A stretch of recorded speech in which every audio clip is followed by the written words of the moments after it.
Hey gang, in today's episode we are going to try and clear the top end of the property. It was completely overgrown when we moved here. It's been crowding in on some of the fruit trees and it's just not sightly when you drive in, and we're losing about 25 to 30 feet of real estate up at the top of our property. So we're gonna again use Rosie. We are gonna group together as a team on this project and try and clear the land, plant a bunch of new trees, and try and smarten up the front of the property and kind of free up some space for some more fruit trees. So hope you enjoyed this episode. Let's get into it.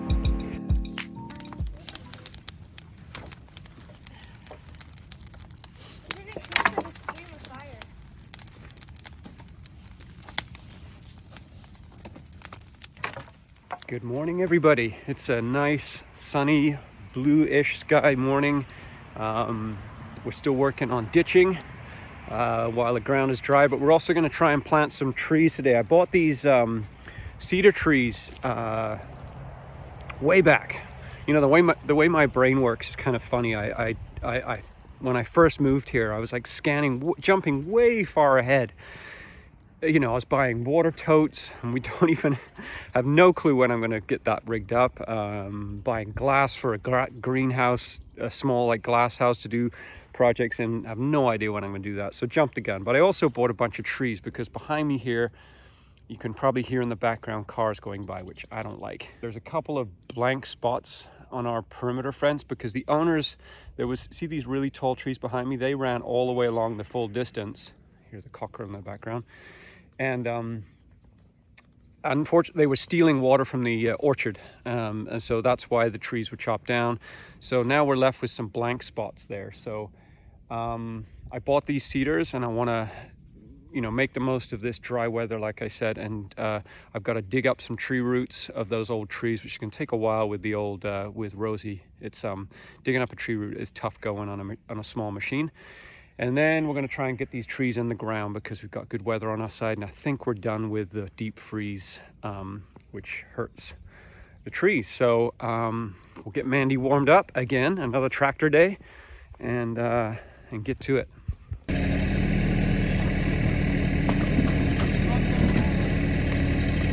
we can put the pile here.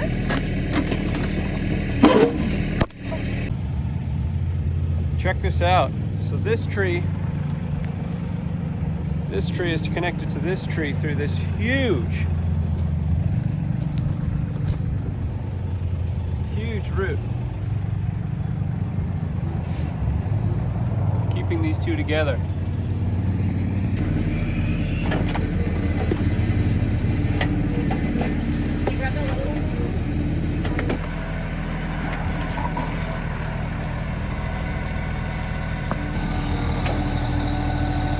Almost there, but still holding on.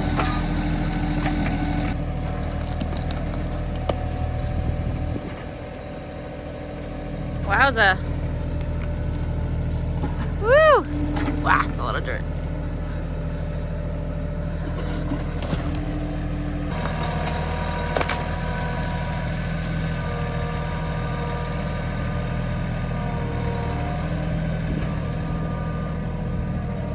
Hey, what's going on, Gabe?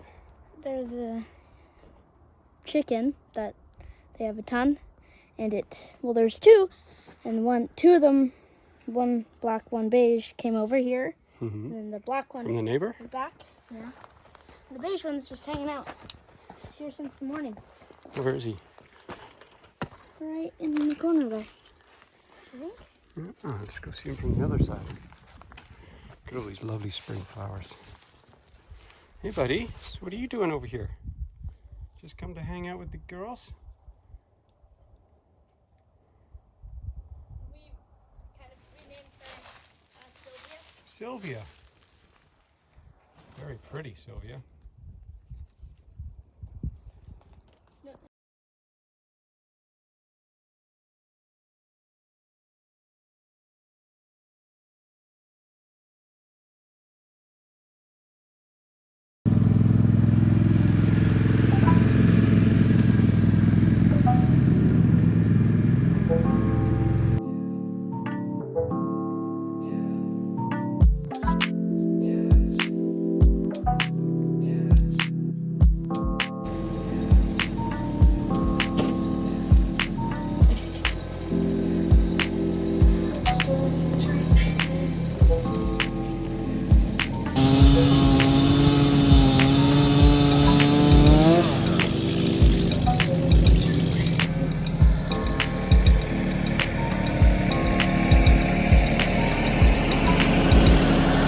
guys, well, I've been digging out, I've dug out probably 8 big tree roots. So I'm digging these roots up along the way, and I don't really need to do it, but it makes it a lot easier to dig, and but the funny thing is with digging a root up with a man, and I don't know, because I'm not a woman, if you have the same feeling, but I once read this old Western book to my son called Shane, and I encourage anyone to listen to the audiobook. It's really fun for a 10-year-old boy, good old Western shootout, but fairly fine for young kids. Anyway, there's this one point in the book where the two, Shane and the farmer, set to on a Sunday digging this root up, and they explained so beautifully how it got so personal. And when they had got this root out, this tree root out, they I can't remember the words, but it was something like it felt better than being the king of the world or something. It was the best feeling in the world. Anyway, I got a root here, and it's getting personal.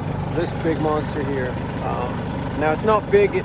It's probably 16 inches across, but with this digger, which isn't a super powerful machine, it's a test of patience. You have to work your way around the tree. I've kind of figured out how the root systems work on these. They kind of have a star, and now I'm getting to the point where I think she's ready to pop, which is exciting. And then I'm going to have another challenge of how do I get it out of the hole, because it's probably too heavy for me to lift up clean with the bucket. But anyway, that's what I'm doing right now, and it's getting really personal, and I am going to win. This one I could have left in the ground, but I started, now I got to finish it. There she is, old Bessie. I've been digging at this one for probably an hour, chipping away at it. This rock here was wrapped around one of them. That's bigger than it looks.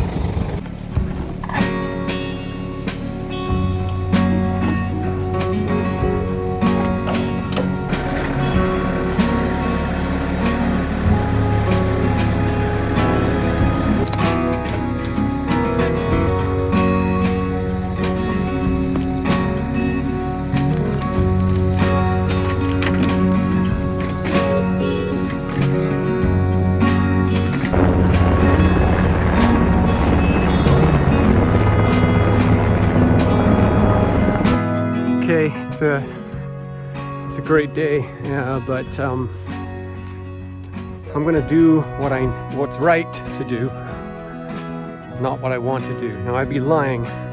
I'm a great father and I love my children, like any father, but I'd be lying if I told you it wasn't easy for me to tear myself away from doing projects here to go fishing or something with my son, and especially on a day like this. So, if I was to say, yeah, best thing in the world, it is the best thing in the world when you get there, but going there and tearing myself away and choosing that over working a project, I'll admit, is tough for a person that's wired like me. So I'm trying to dig out his fishing rod here. Hasn't been used since we moved. Like, yesterday was a good day. I kind of had it. I just was in the moment doing work, but not getting overwhelmed by the 50 other projects, which makes me get anxious inside. And but it really is, you do have to treat workaholism or projectolism. When I was a songwriter, it was the same thing, just a complete obsession with writing a song and wrestling it until I had it mastered. It's the same thing, and same thing with the projects. I kind of figure I'm like a workaholic artist. It's great, get shit done. Well, yeah, it has a dark side to it. A fishing rod, got his bike just in case he wants to do that. And I'm gonna go pick him up from school and do what's right.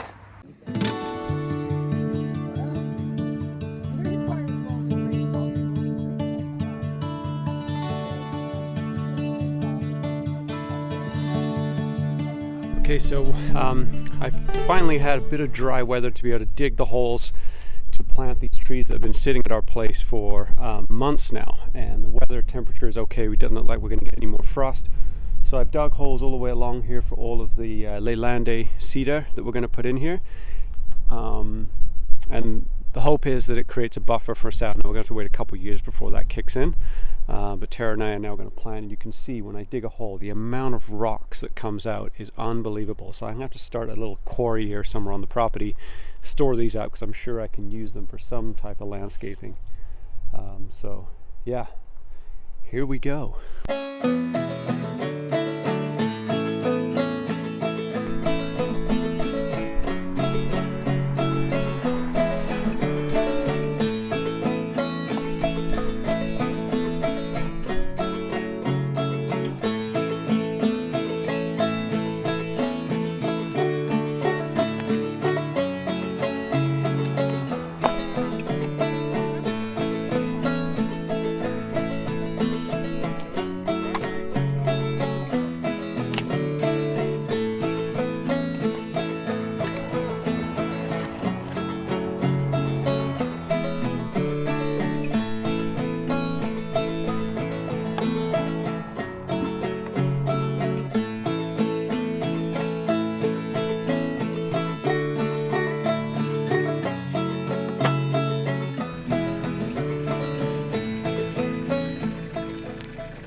So the family all pitched in together, which felt good to have some company, and we got all of these trees planted.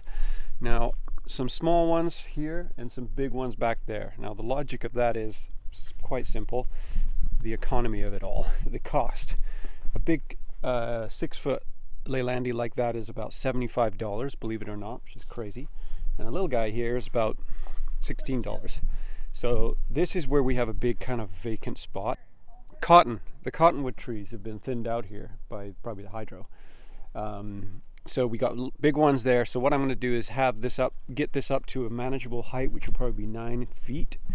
And then I'll start clipping the tops of these to create a hedge, and then it'll give the chance for these to catch up. And yeah, hopefully we get a semi-attractive, a bit of a sound buffer and a bit more privacy on this end of the property. It's amazing really when you look at behind me here, everything that's brown was basically covered in weeds and garbage, and so we've reclaimed about 20 to 25 feet here of real estate, usable real estate, which we'll probably put grass on for now just till we figure things out. And honestly, thanks to the tractor, doing this by hand, all those tree roots I had to dig out, got one left there, would have just been impossible. Here they are. I mean, good luck picking those out by hand. I mean, this one was joined, got a big joining spot here too, together. So, yeah. So anyway, nice. It feels good to get this done. I'll get these cleared away, get this done, and then we're going to get some organic grass seed and get this thing seeded up. And I can't wait to see some green poking up through.